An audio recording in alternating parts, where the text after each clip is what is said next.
We're here back to talk some fantasy football, and of course, I've got a brand new guest. Let's get it rolling.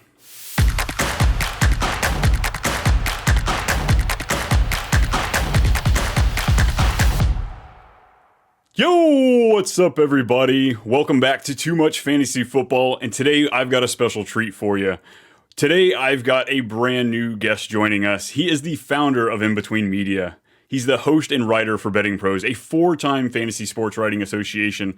Rumor has it he cured polio. Some say he was the inventor of the calzone. They come for his insightful analysis and his great bets. Please give a warm welcome to the one, the only, Seth Walock. What's up, Brian? How we doing today, brother? Hey, we're here to talk some football. It can't get much better than that, right? Dude, I absolutely feel it, man. I feel like it's summertime. It's hot as shit out. I'm balls deep in Scott Fishbowl mock drafts content. But you gotta love it, man. 100%, 100%. And you got to throw the stab in there. Haven't got my Scott Fish invite, so you got to make sure you flaunt it in front of me. You should have seen him before the show, folks, jumping up and down with the golden ticket. What division did you get in this year? I'm in the DC live draft, so I believe it is themed off of the Replacements, that the old football movie, if you're familiar with it at all. So yeah, always blessed to play in Scott Fishbowl, and always a great opportunity to raise a little bit of money for charity. 100%, yeah. I got to join it for the first time last year, and it was a wild ride. So checking out the scoring system this year, seems like it's going to keep it going. Freaking incredible, man. Absolutely, man. So I guess kind of rolling out of Scott Fishbowl into the Expo. Well, let me know here. We've got In Between Media running a draft night out. What's happening there? Yeah, so Draft Night Out's been a staple at the Fantasy Football Expo for quite some time now. In Between Media acquired it last year, and it's really our version of a big old draft party. You know what I mean? We rent out a 2-story bar right there alongside Tom Benson Memorial Stadium, overlooking the Hall of Fame and all that good stuff in Canton, man. And we have food going, we have drinks going, we have about 12 live drafts going, and vibes are high, man. We got a bunch of giveaways and raffles we're doing as well. So just a good time. Bring out the community, have people meet new people, connect with familiar faces as well. And dude, just do what we love to do, and that's draft some fucking fantasy football teams. So very blessed for that opportunity to host that event, and my team does a great job with it. So very thankful to be heading back to Canton here in just a couple months.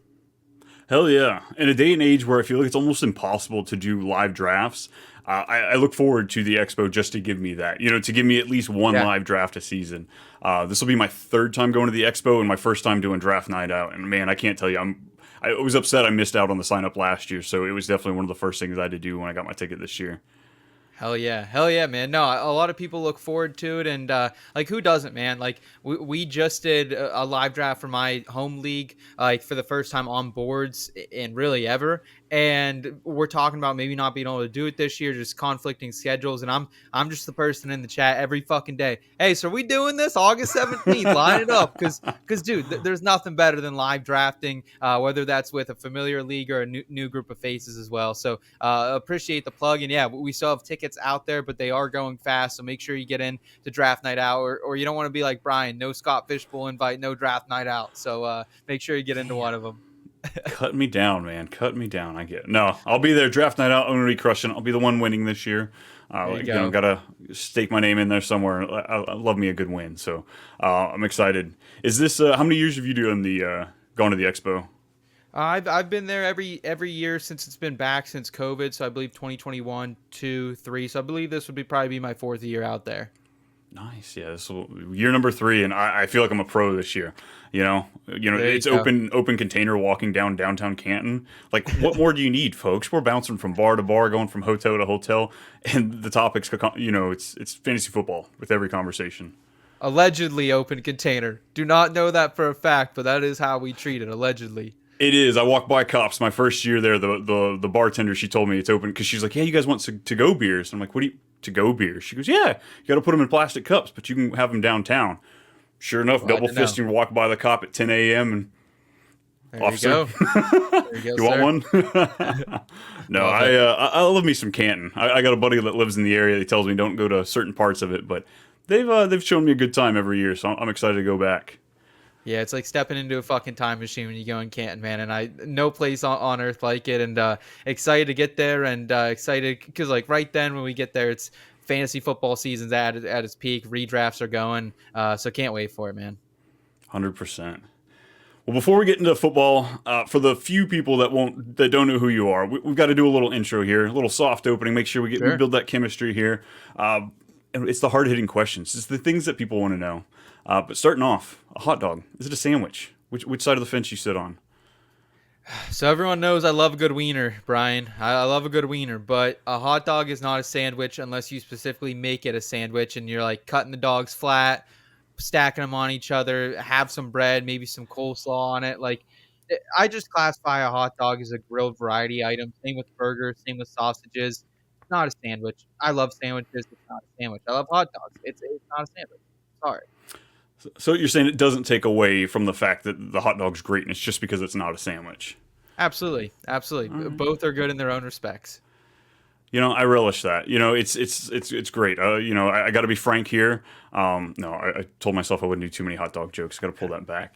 But I agree with you. What are we doing here, folks? Where's the hot dog sandwich crew? We don't know. I hear they're out there, but I haven't met them yet. So I was just making sure that I wasn't gonna have to shut off the pod, kick you early.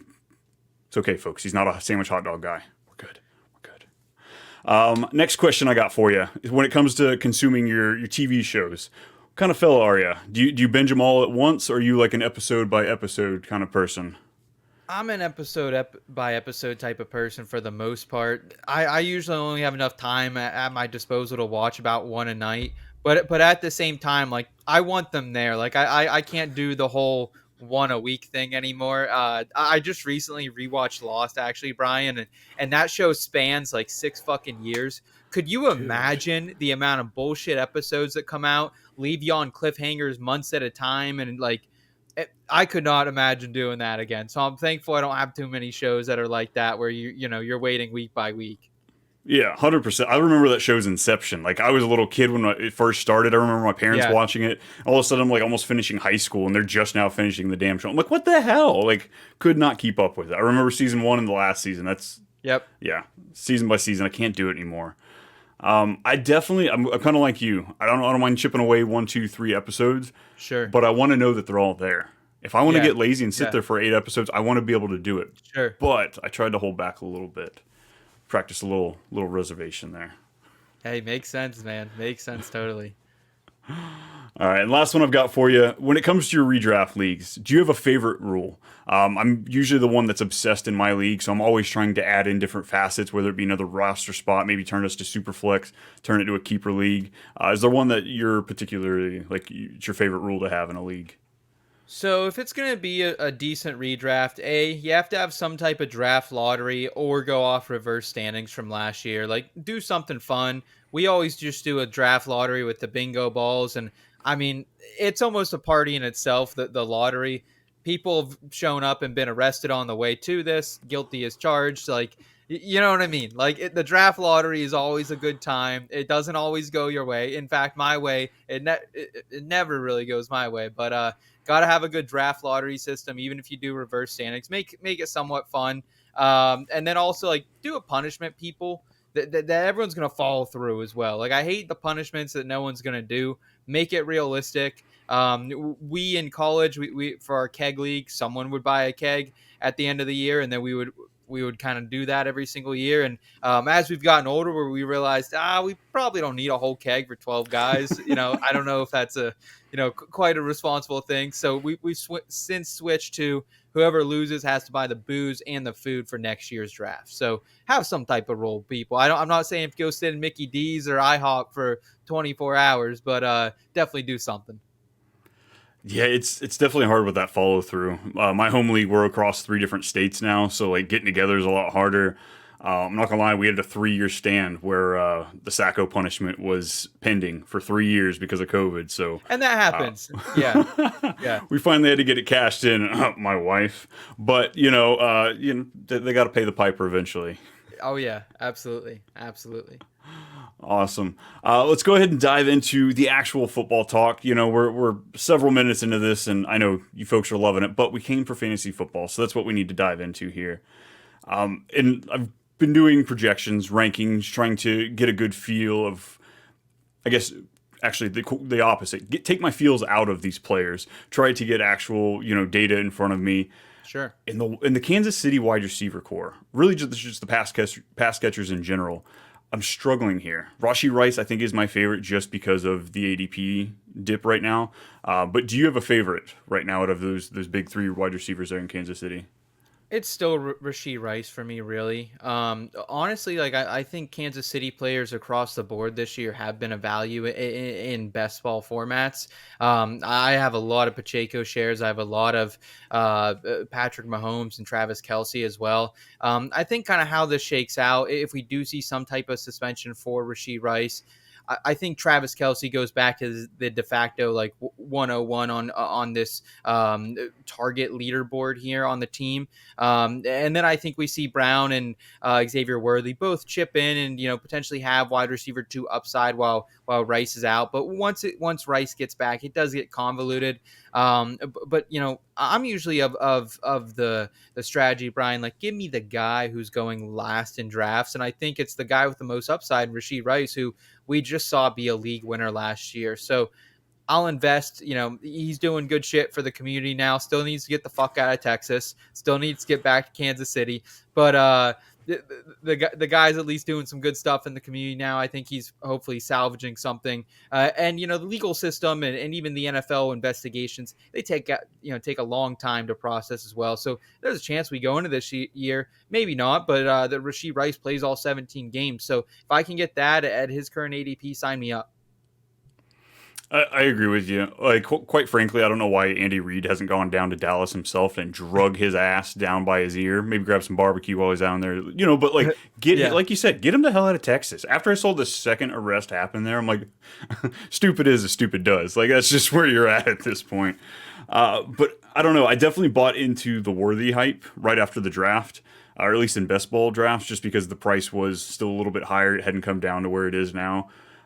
But honestly, after the OTAs and the hamstring pop, like that stuff scares me. And I have a long history of being screwed by hamstrings. So like, as I've played more and more fantasy football, even if it's this far out, it scares the hell out of me. Do you feel it's an overreaction at this point? Early June, late May when it kind of happened, like, do we have time to get that cleaned up, or is that something that, you'd be hesitant on grabbing him as well?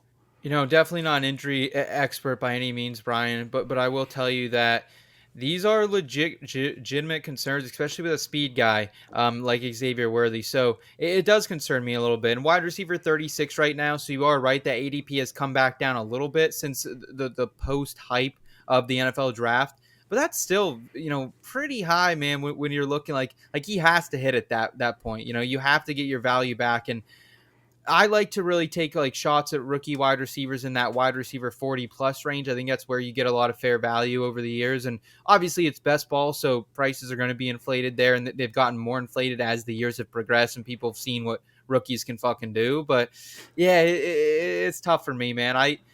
I'll definitely take my shots, but at the same time, you have to be smart about it too. And just know that there's a lot of mouths to feed there in Kansas City. Yeah, it's quite the tale of two seasons when you look at last year, what they had compared to this year. I'm thoroughly excited. I think, like you said, a lot of these prices have fallen, and Patrick Mahomes might be one of the biggest beneficiaries. Like one of these guys doesn't have to be great if all of them are good. Patrick will rise to the top. Top 3, top 5 with this kind of supporting cast. All right, I want to dig into running back a little bit. You talked about a little bit like that ambiguous wide receiver room, taking the later guy. I've been taking that approach in just about every one of these running back rooms. There's a handful I want to dig into. First one, Steelers. We've got Najee and Jalen Warren going right around each other, just a few spots away. Do you have a favorite between the two? Do you tend to go to the younger guy? It's interesting because I think there's a lot to like about both these running backs this season. Arthur Smith comes in. We know he's a run-heavy offensive coordinator. It's an improved offensive line. They addressed that early in the draft. I appreciate them doing that. As a guy who's watched terrible fucking O-line playing Pittsburgh for years now. And we also have some actual QB play this year with Justin Fields and Russell Wilson as well. So Like when you say him first. Yeah. I'm honestly, I've been in the camp. Hey, let's throw Jay Fields out there and see what we have from the get go. But the thing also I like about these Steelers running backs, people don't talk a lot about, Brian, is they're healthy. Like they, that can change on a moment's notice. Najee Harris has never missed a game in his 3 years, and also Jaylen Warren has never missed a game in his two years as well since he's been active on the roster. However, Najee Harris right now, he's going RB20. I just don't think I can pull the trigger at that price ahead of Jonathan Brooks. Like that's kind of like my marker. If he was like RB24, RB25 a couple weeks ago, I think when I was on your show, and at that price, I like Najee. But now that he's there, and even Warren, like RB25 isn't terrible for him. But still, like guys like Raheem Mostert are behind him. The Cardinals running backs are behind him. And like they're going to need to use these guys. We know that. They don't have a lot on the outside. They have George Pickens. They have Pat Freiermuth. We got Mark Kaboli and all the Steelers beat writers down there just saying, like, who's going to be the wide receiver too? I think it's Roman Wilson. I think he'll be serviceable, but still, they don't have a ton. Still, though, as long as both these guys are healthy, like their upside is capped at RB2. So like that's I think what turns me off of both of them at the same time, while both really liking them. I don't mean to take that fucking cop out answer, but it's just how I like them, but the upside is capped. The people at home, they know. They see right through your answer. Cordero Patterson, we get it. That's where you're at. Well, that's another piece of the equation too.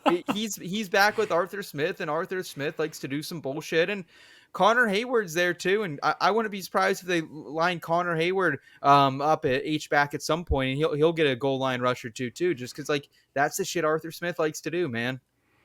Right, I can see him putting on Darnell Washington back there, doing some crazy stuff with him, Yeah, like again, you are paying for them at floor, which or ceiling, excuse me, close to ceiling. Like I think like that's really realistically where they finish. Maybe they're higher end RB2s, but I just think there's guys like Mostert, Brooks, any of the Cardinals running backs that if things break their way, they have RB1 upside. And I just don't think either of the Pittsburgh guys have it. I imagine you've been taking more Warren, though, than Najee at this point. I've actually been taking more Najee. Okay. When it comes to these two, I guess overall, I've got the mindset that you do. You're drafting these guys at their ceiling. Low-end RB2. The chances that they finish maybe high-end RB2 are there, but that's just because injuries happen. We're going to see a good chunk of these higher guys fall someone. But yeah, I think that you are grabbing them at about their ceiling, but I don't think there's a huge discrepancy between the two of them. I'm okay with taking either one. I think me personally, I'm more of a Najee guy. I think just the Jaylen Warren, the hypest kind of turned me off on him, which, yeah, that's not how you play fantasy football, but damn it, that's how you play fantasy football. You make emotional decisions, you add them in there, and I just, I feel like I fall on Najee between the two of them, but they're not my RB1s if I'm taking them in best ball.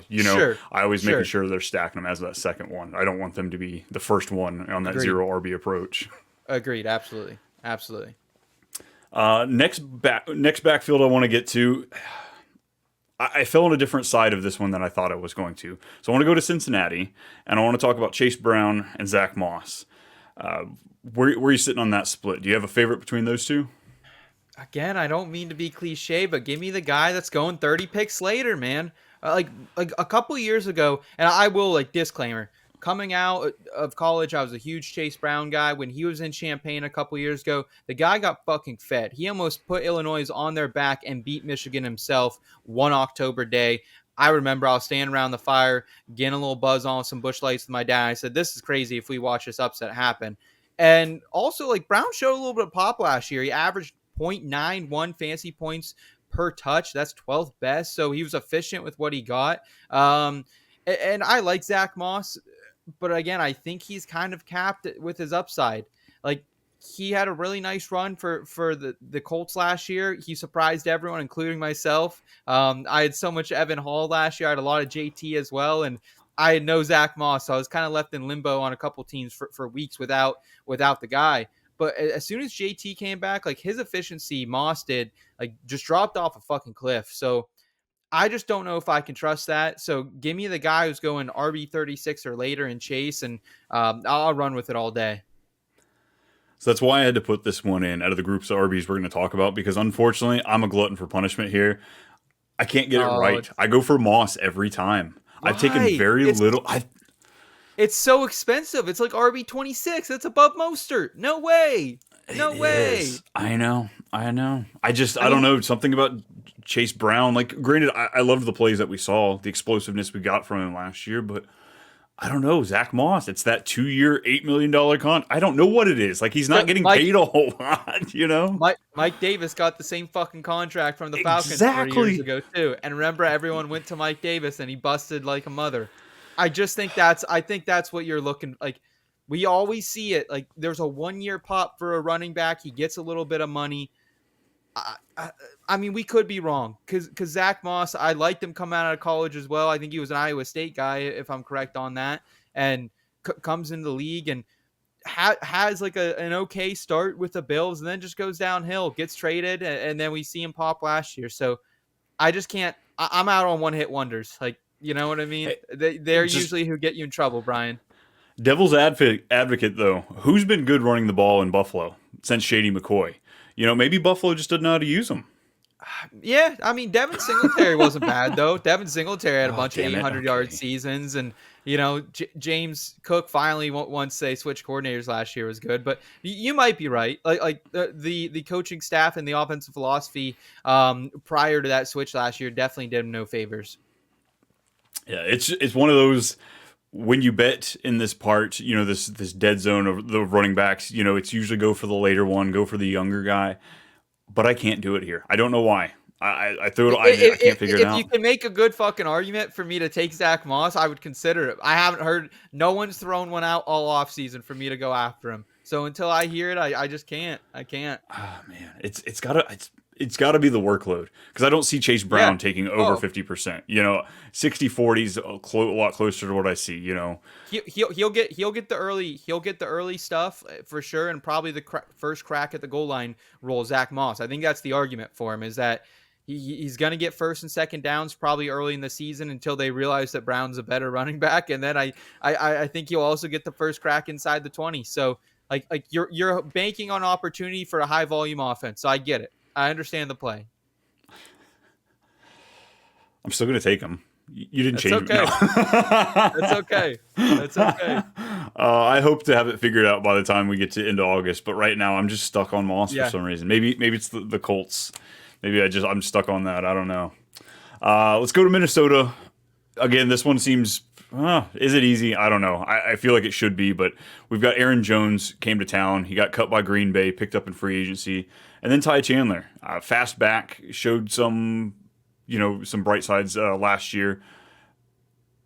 Which way are you going? So this is another one. I don't mind either. I think they're both okay. However, Aaron Jones, he looked great when he was healthy last season. Like, looked awesome, looked explosive, looked like the Aaron Jones we know and love, but still missed 6 games, had another 4 games with 8 carries or less. That's 10 games he was pretty much fucking useless for you, and that's what loses championships. So at the ADP of 78.8, that's around wide receivers like Jackson Smith-Njigba, Rashee Rice, as we talked about earlier, Christian Watson. If any of those 3 are on the board, there's no way in hell I'm taking Aaron Jones. So he's kind of off my board if those receivers are on the board. If the receivers are all dried up by that point, I would maybe look at him. And Chandler, he's kind of like getting a little bit of hype out of OTAs, flashed last year as well. 19th in yards created per touch. I know sometimes efficiency metrics are bullshit, but yards created per touch, fantasy points per touch, those are things I really do factor in. So I think Chandler's got a little bit of juice to him. And at RB 46, like, we're talking about Tyler Algier, we're talking about Khalil Herbert. Like, those are the other guys in this range that I don't mind taking a shot on. But I think Chandler is more upside than all of them. So I don't mind shooting the shot. Yeah, Chandler's definitely gives you those vibes of like that last pick in your redraft. Because let me see what the usage is in week 1. If the usage isn't there, toss him out there and grab that waiver wire wonder. But you're not investing a lot. I feel like this offense should be good, or offense for the running back should be good the first few weeks, especially because we're not going to have Hawkinson. We're going to be focused a lot on Addison and Justin Jefferson. But really, I haven't been buying into Minnesota's run game a lot this year. Been grabbing some Ty Chandler in best ball just for the correlation piece there. But I don't know. This one, it's a little yuck to me. Not a fan. I feel like I've been pushing other directions. I don't blame you when you look at the schedule as well that presents Minnesota at the beginning of the season. Like, there's a pretty good chance that Minnesota's. I'm gonna be honest, is starting 1-8. Like, they're going to open up week 1 to the Giants. I think they could probably win that game. But then it's the 49ers, another good front that's going to stifle their run game. The Texans, the Packers, the Jets, the Lions, the Rams. Like, it's going to be tough sledding for Minnesota. So I understand not wanting to get overly invested in a running back room that might not get a lot of use because they're going to be trailing a lot of games. So I think that's wise on you, Brian. Let's hope it pays off. About time we see eye to eye here. There you go. Now, back to Moss and Brown. Which one are we picking? No, I'm kidding. Last running back room I want to talk about here. I got a thing for one of these fellas. He has drove a spear into my chest and he found my heart. But Tony Pollard and Tajay Spears down there in Tennessee. I feel like Tajay Spears was just the belle of the ball in January. Early February, this is the dynasty hype. Everybody go get him. Yep. And then Tony Pollard signs. And everybody's nose turns up. They're sniffing the vinegar. It looks gross. But that's where I fell in love with him. Because all of a sudden his ADP just plummeted. You know, you're getting him so much later. And he's the more talented back. We saw him with the workload last year. Tony Pollard, I've never been a Pollard guy, kind of like the Warren. He gives me those, you know, like what I get that Jalen Warren vibes, just that backup that we want so bad to supplant. Just never been a Pollard guy. So this year, I'm locked in on Tajay Spears, and I've got to hear it. Tell me, where we at? Okay, so again, I'm gonna preface this with huge Spears fan coming out of Tulane. I loved what he did there. I thought he was really undervalued in the dynasty and Devy community coming out. So you're not gonna get complaints from me on that end. And I also think like you're dead on with the ADP. It is great. That's 112 now. But also Pollard ain't bad either at RB29 down at 100 himself. Like, I don't think like Tony Pollard and Spears are similar players. I both think they're kind of that efficient change of pace running back that you wouldn't want to have in a 1A situation, but it's a great 1B.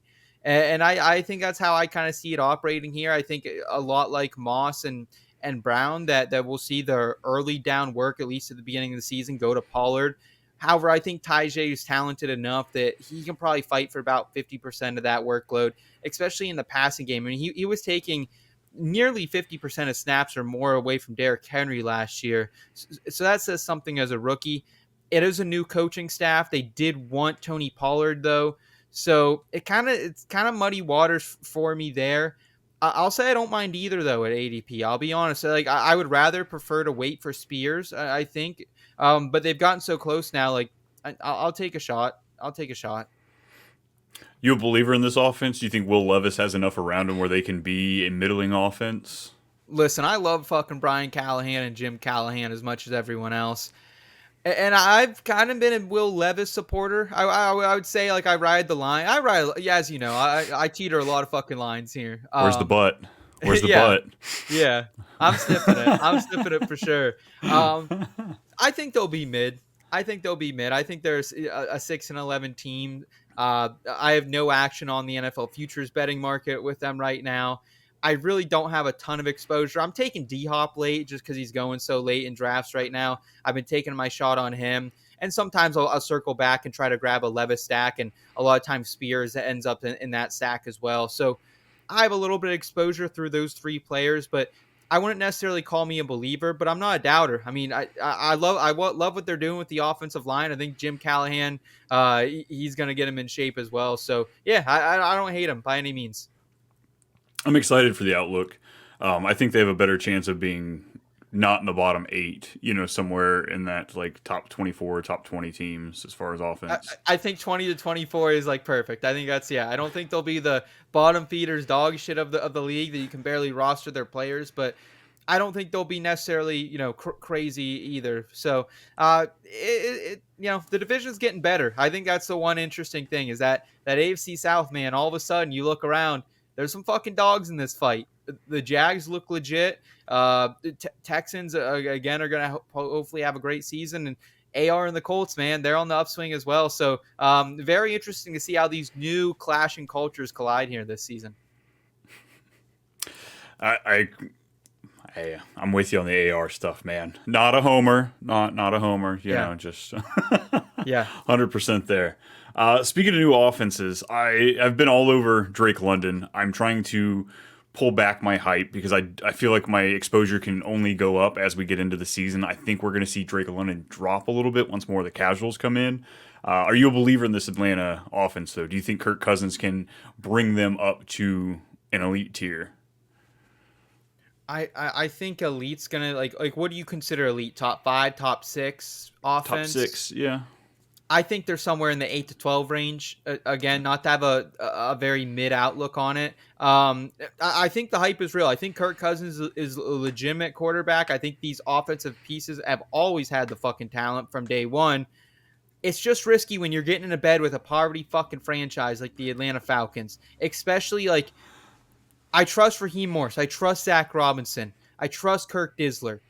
I just don't know if I trust like the overall building that is the Falcons that could go out and draft a quarterback in the top 10 picks when they have Kirk on the roster. So like Bijan off my board at 7 overall. As long as that holds for redraft, I will have no Bijan, especially when Brees is now Really? flip-flopped and going behind him.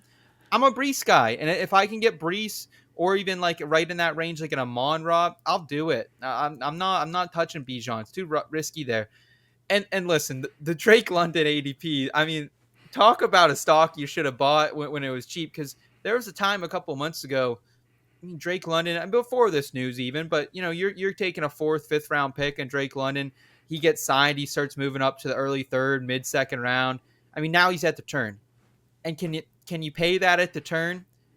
I might be able to. I'll be honest, because I've never been a huge Drake London believer until last season when he put on a couple games with some scrub-ass quarterbacks and was going over for 180 yards. Like, that proved a lot to me, man. When you can have those alpha games where you legitimately take over a game and you are the headline when you have scrub quarterbacks, that says something to me. So I think he legitimately has top 12 upside. You're drafting him at a ceiling now. Like you better hope he fucking cashes.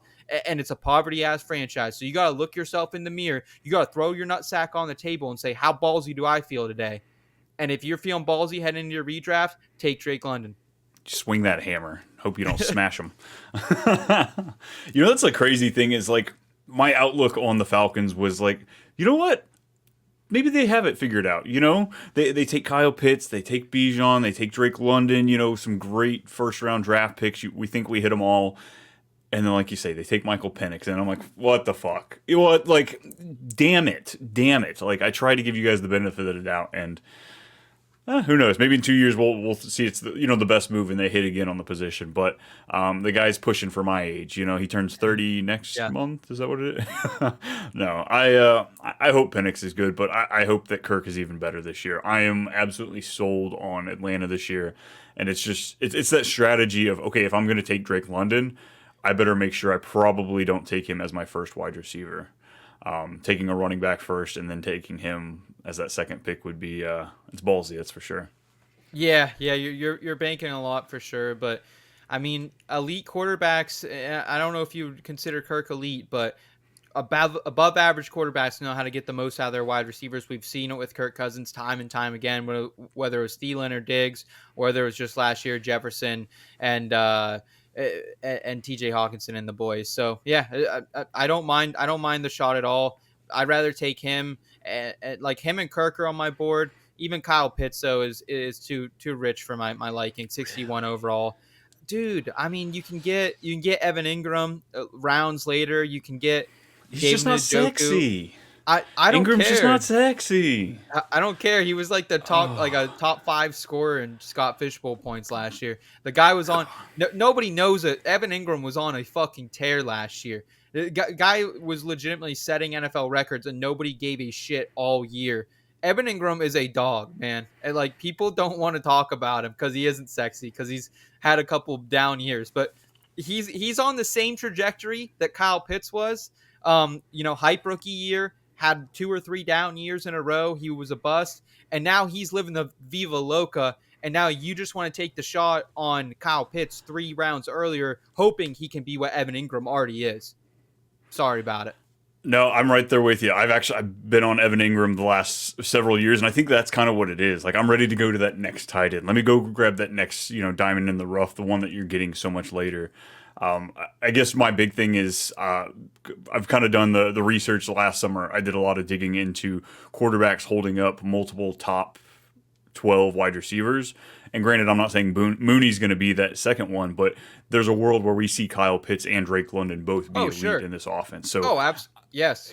you're betting. It's a gamble. You're having to pay for it. It's not Yeah, incredible odds you're getting, Kyle Pitts like Mark Andrews, the year he sure. broke out when you're getting him in round 12, 13, 14, whatever it Yeah.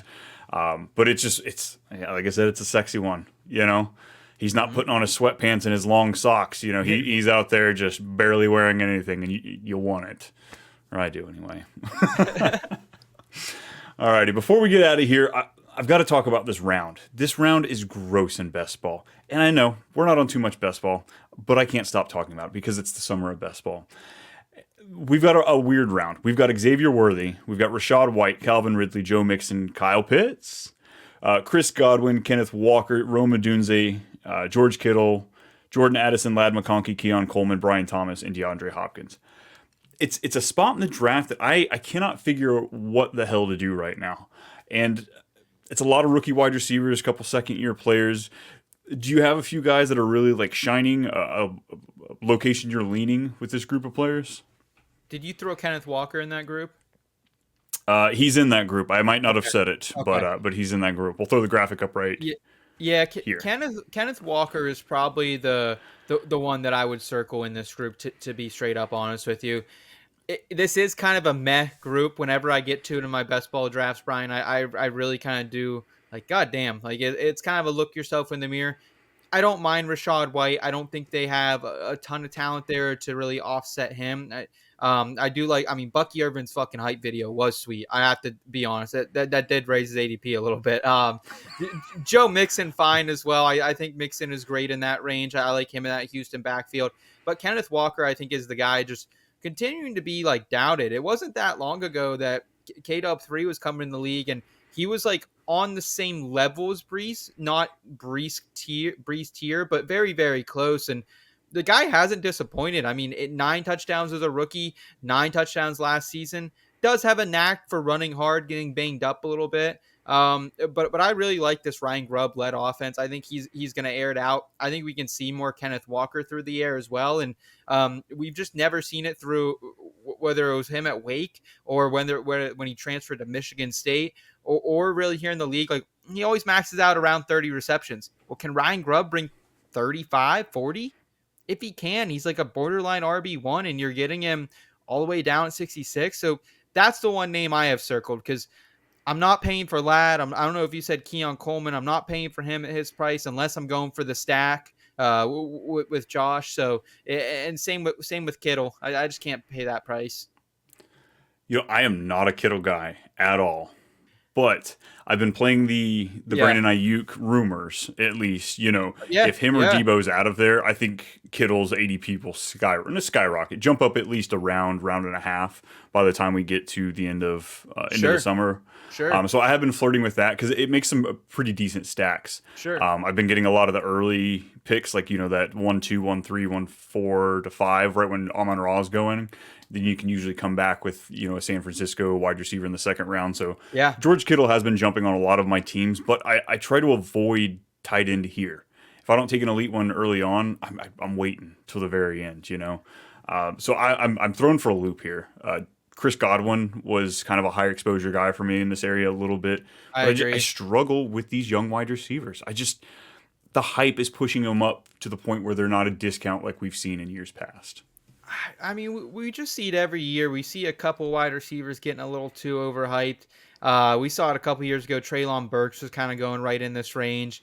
We had a couple wide receivers from last year's class go right in this range, and like JSN was kind of towards this. And I don't want, like, more times than not, they don't disappoint anymore. We've gotten to a point where in fantasy, it doesn't take a lot of time for these wide receivers to pop if they're talented, but it's really tough right now to pay those prices for guys. Let's just face it. Like, they're in weird situations. Like Keon Coleman, I don't know if I really believe in the talent, but so that's really like the question mark there. Lad McConkey probably going to be the wide receiver one for Justin Herbert, but Greg Roman offense, Jim Harbaugh offense, kind of sketchy.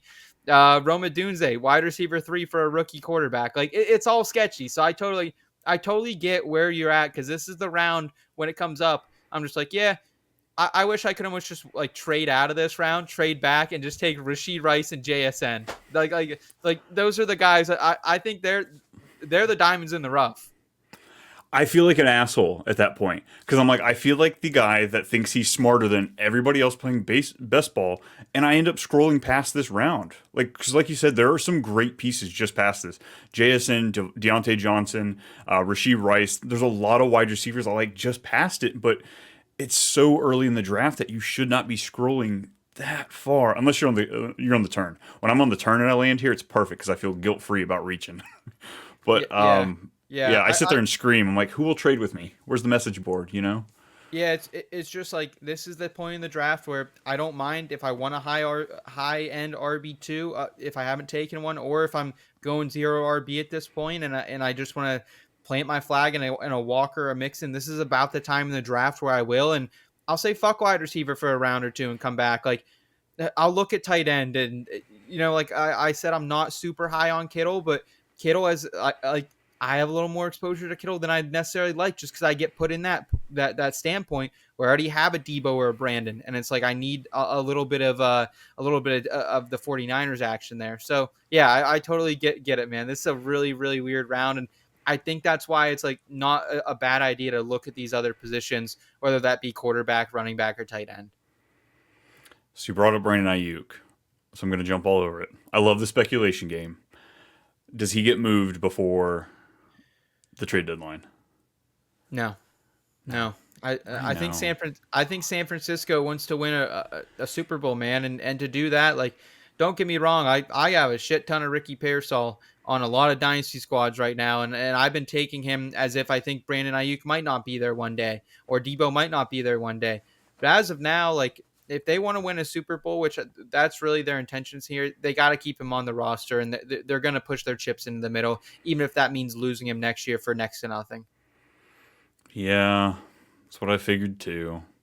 Damn it, Shanahan. You don't think he's fantasy football motivated? I feel like he is. I feel like he's going to help us out and he's going to move him. But probably not. Probably not. He already gave us McCaffrey to the 49ers. He already did us fantasy football managers a favor, my friend. I guess, but I'm greedy. I want more. Well, what I can't take more of is your time. We got to get you out of here. But before we do, everybody, great time hanging out with Seth. Before we get out of here, Seth, let everybody know where can they find more of your work and what you're working on.